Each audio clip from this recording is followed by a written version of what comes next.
블로그의 시장 가격. 예전이라고 한다면 2016년 이전, 2015년도에는 굉장히 쌌었어요. 한 최저가 블로그 30만 원, 40만 원, 50만 원씩 했었어요. 근데 2016년 들어오면서 블로그 가격이 이것도 지금 2018년 가격이에요. 일반 가격이 보통 파는 데는 한 300, 400. 블로그 6개월만 열심히 잘 키우잖아요. 부동산 영역으로. 그러면 판매 가격이 500도 받을 수 있습니다. 그리고 지금 요청 온 게 하루에 2개씩 쓰면 200만 원이다. 하루에 3개씩 쓰면 300만 원인데 2주 전에 저한테 전화 온 게 글 하나 써주는데 10만 원씩 주겠다. 분양글 써주겠느냐. 그래서 싫다라고 했는데 블로그 가격은 굉장히 높아지고 있습니다. 왜냐? 블로그 키우기가 그만큼 어려워졌다는 거죠. 일반 사람이 키우는 게 어려워진 게 아니라 대행사에서 키우기가 어려워진 거예요. 프로그램 돌려서. 혹시 블로그를 다른 사람한테 맡기신 분 계신가요? 의뢰를 해봤다. 키워드는 뭐 몇 개월 지금도 하고 계세요? 과거에? 몇 개월 정도 하셨어요? 1년. 잘 뜨세요? 확인을 하세요? 올라갔다. 효과는 많이 보셨어요? 근데 지금 왜 안 하세요? 네. 네.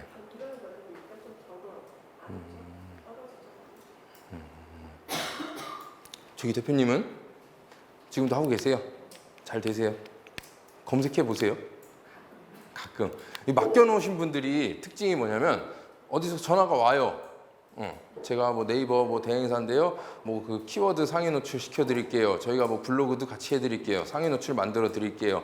뭐 지금 뭐 특가라서 지금 이벤트에 당첨되셔서 저희가 뭐 특별히 뽑아서 뭐 얼마인데 특별히 얼마에 해드리겠습니다. 6개월 하시면 얼마, 1년 결제하시면 얼마에 해드립니다. 라고 전화가 많이 와요. 내가 찾아서 한 거는 상관이 없는데 보통 그렇게 전화 오는 거는 사기 확률이 굉장히 높아요. 왜 사기냐? 그 사람들을 다 모욕하는 게 아니라 대표님들이 잘못 선택했다는 게 아니라 네이버는 일단 전화를 안 해요. 네이버와 관련된 업체에서 어떻게 내 정보를 확인을 했겠죠. 지도 등록을 하거나 아니면 뭐 일단 랜덤으로 무슨 동 부동산을 다 찾아본 다음에 거기서 전화를 한 걸 수도 있고 그리고 나서 키워드를 1위에 노출시켜 주겠다라고 하는 경우인데 키워드 광고는 하시는 분들은 알겠지만 키워드 광고는 클릭당 광고예요. CPC라고 해서 클릭 포 코스트. 클릭을 해야만 돈이 떨어지는 거지 1위에 있다 그래서 얼마를 보장해 주는 게 아니죠. 내가 1년 동안 여기 1위에 뜨는데 얼마를 내세요. 일주일 동안 1위에 뜨게 해주는데 얼마를 내세요. 네이버가 하는 광고는 아닙니다. 말이 안 돼요, 일단. 그리고 그 사람들이 그렇게 먹고 사는 이유는 뭐냐면 먹튀가 많아요. 6개월치, 1년치를 광고를 받아놓고 문 닫는 데가 되게 많아요. 그리고 문을 안 닫고 열심히 하고 있다. 안심을 하는 이유가 뭐냐면 사람들이 1위에 떠주겠다. 방배동 아파트 키워드는 클릭당 뭐 1,000 얼마예요? 1,000 얼마가 아니라 3,000 얼마 되겠구나. 방배동 아파트를 1위에 띄우기 위해서는. 그거를 한 달에 5만 원만 내면은 1위를 유지시켜 주겠다. 키워드 6개를 방배동 아파트뿐만 아니라 다른 키워드까지도. 말이 안 되는 거죠. 사람들이 검색을 안 하기 때문에 얘네도 그렇게 막 뱉고 보는 거예요, 일단. 사람들이 검색을 잘 안 해봐요. 내가 광고를 했으면 내 광고 의뢰한 키워드가 잘 1위에 있는지를 봐야 되는데 실제 안 보시는 분들도 많고요. 그래서 지금 잠깐 말씀드리는 거는 굳이 전화 오면은 내가 필요해서 한 거 아니면은 그 사람들 굳이 다 일일이 상대해 가면서 아 내가 이벤트에 당첨됐어? 내가 착하게 사니까 이런 일이 있네? 뭐 이거 남들은 다 15만 원 하는 걸 나는 5만 원 해준다고? 이렇게 생각하실 필요 없다고 말씀드리는 거예요. 그리고 블로그는 직접 운영하면은 상위 노출 돼요. 최저가도 나오고요. 근데 블로그 뭐 상위 노출이 안 된다, 요즘 최저가가 안 나온다고 얘기하는 거는 대행사에서 과거에 이제 프로그램 돌려서 막 키웠어요. 말도 안 되는 글 써가지고 어쩌고 그래서 뭐 딸기 우유, 군신 많고 외곽에 뭐 의자가 어쩌고 뭐 이런 말도 안 되는 글을 써가지고도 과거에는 그게 그 프로그램이 띡 엔터 치면은 모든 소설이나 뭐 떠도는 모든 문서를 다 짜집게 해요. 그러니까 말도 안 되는 문서가 하나 띡띡씩 나와요. 한 20줄씩. 그 1초면 나오게 되는데 그렇게 블로그를 키웠었던 적이 있었는데 지금은 네이버가 아무 말이나 써서도 안 되게 막아버렸습니다. 과거에는 이런 광고글도 됐어요. 방배동 아파트가 내가 써야 될 핵심 키워드다. 방배동 사무실로 할게요. 방배동 사무실이 내가 써야 될 키워드다.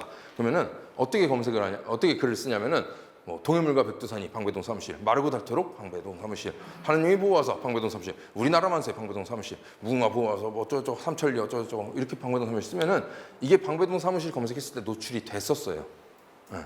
그랬는데 지금은 네이버가 똑똑해졌죠. 들어간 글 사이사이에 들어간 글의 키워드 간의 연관성도 보고요. 이 키워드는 어떤 주제이고 이 키워드는 어떤 주제고 이걸 다 파악을 합니다. 그래서 연관된 글인지 아닌지까지도 아는 상황이 돼버려서 과거처럼 문서 짜집기를 통해서 대행사에서 상위 노출시키기가 어려워진 거죠. 그러다 보니까 블로그 대란이네 어쩌네, 최적화 블로그가 안 나오네, 아무도 상위 노출이 안 되네, 과거 블로그만 상위 노출을 유지하고 있네, 이런 얘기들이 나오고 있습니다. 그건 이제 대행사 얘기고, 실제 블로그 키우시는 분들은 잘 키워서 잘 사용하고 계세요, 지금도. 그래서 굳이 이렇게 살 필요 없이 조금만 노력하시면 됩니다. 조금의 노력이라는 거는 글을 내가 직접 쓰는 거죠. 그것만 하시면 굳이 뭐 큰 돈을 내가 지불해 가면서까지 상위 노출을 할 필요가 없고요. 그리고 한 가지 더 말씀드리면, 대행사에 맡기면 대행사가 쓰는 글을 보잖아요. 누가 보더라도 전문가라는 느낌이 안 듭니다. 대행사에 맡겨보면은 어떻게 쓰냐면, 저희 단지에도 이제 블로그를 업체에 맡겨서 운영하시는 분이 있는데, 방배 롯데캐슬을 알았다면은 뭐 어쩔 땐 1위에도 떠요. 그리고 주로 제가 이제 글 쓴 지 얼마 안 됐을 때는 2위, 3위에 이제 대행사들이 이제 글 쓰는 게 나타나는데, 네이버 부동산에 보면은 아파트 단지 정보 있죠. 아파트 단지 정보 몇 세대, 뭐 입주 시기는 언제고, 난방은 뭐고, 뭐 가까운 학교는 어디 있고, 그 내용을 편집을 한 다음에 그 내용 가지고 이제 글을 쓰는 거예요.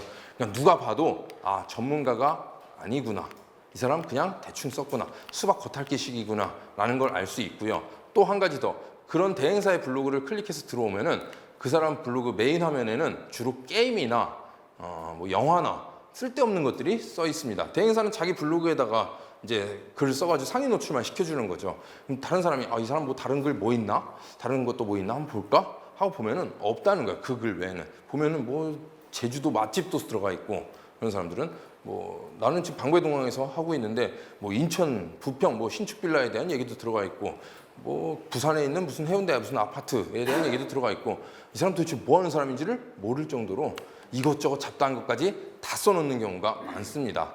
그래서 블로그로 그렇게 해봤자 큰 전환은 안 올 거예요. 그래서 정말 저렴하게 맡기는 거 아니면은 굳이 업체에다 맡기는 것보다는 그냥 하루에 글, 길지 않더라도 좋으니까 직접 운영하시는 거는 저를 추천을 드립니다.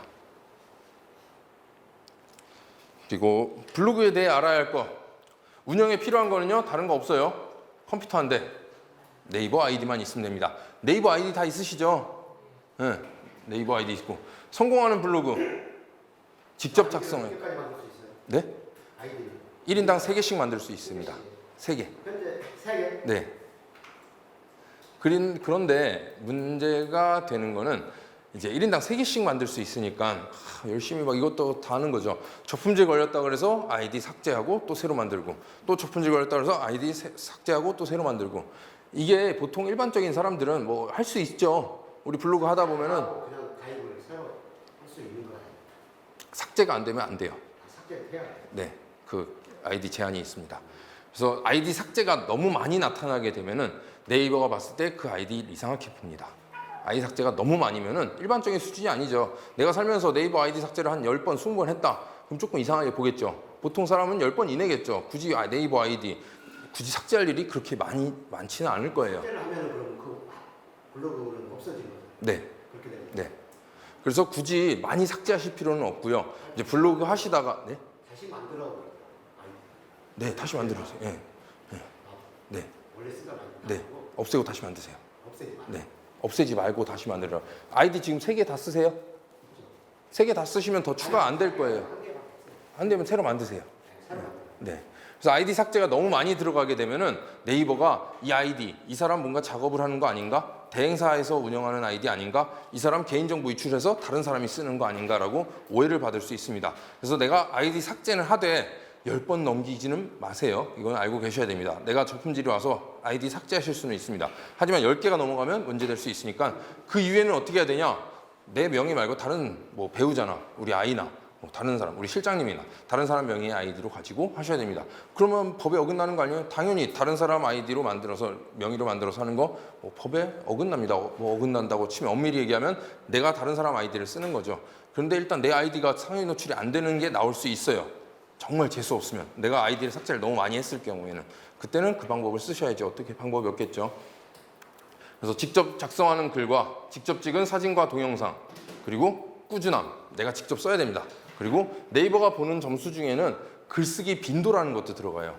이 사람이 글을 일주일에 몇 개씩 쓰는지 하루에 몇 개씩 쓰는지 글쓰기 빈도도 들어갑니다. 그래서 꾸준히 쓰는 것이 중요하겠고요. 그리고 이제 글 쓰면서 중요한 거는 컨텐츠. 이제 나는 뭐에 대한 내용을 쓸 것인가, 뭘 가지고 쓸 것인가. 한 가지 주제. 예전에는 일상글 쓰면 좋다고 했었습니다. 그래서 예전에 블로그 한 사람 보면은 식당 가면은 아침 먹은 거 찍고 점심 먹은 거 찍고 저녁 먹은 거 찍고 뭐 밤에 먹은 거 새벽에 또 먹은 거 주말에 어디 여행 갔다 온 거 영화 본 거 뭐 어디 뭐 근사한 레스토랑 간 거 뭐 다 찍어서 올리죠. 블로그 하는 사람들 보면은 하는 특징 음식 나오고 나면 잠깐 먹지 마. 사진 착착착 일단 한 6장 7장 찍어놓고 자 이제 먹어 나 오늘 블로그 이거 해야겠다. 집에 와가지고는 내가 있는 이 집은 다 맛집이야. 사당동에서 삼겹살 먹었으면 사당동 삼겹살 맛집, 사당동 맛집. 이수역에 있는 뭐 돼지고기 갈비를 돼지갈비를 먹었다. 이수역 맛집, 돼지갈비, 뭐 회식 장소 이렇게 키워드를 잡아서 글을 썼었습니다. 그런 적 있죠?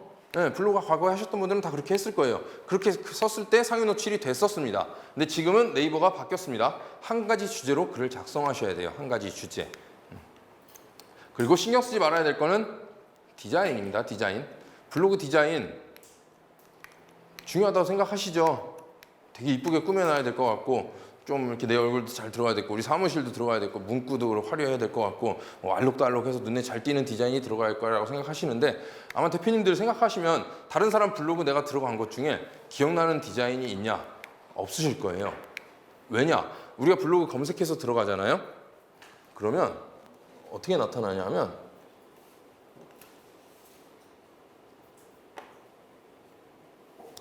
방배동 아파트 검색했으니까 이걸로 그냥 볼게요. 이 사람 글을 보겠습니다.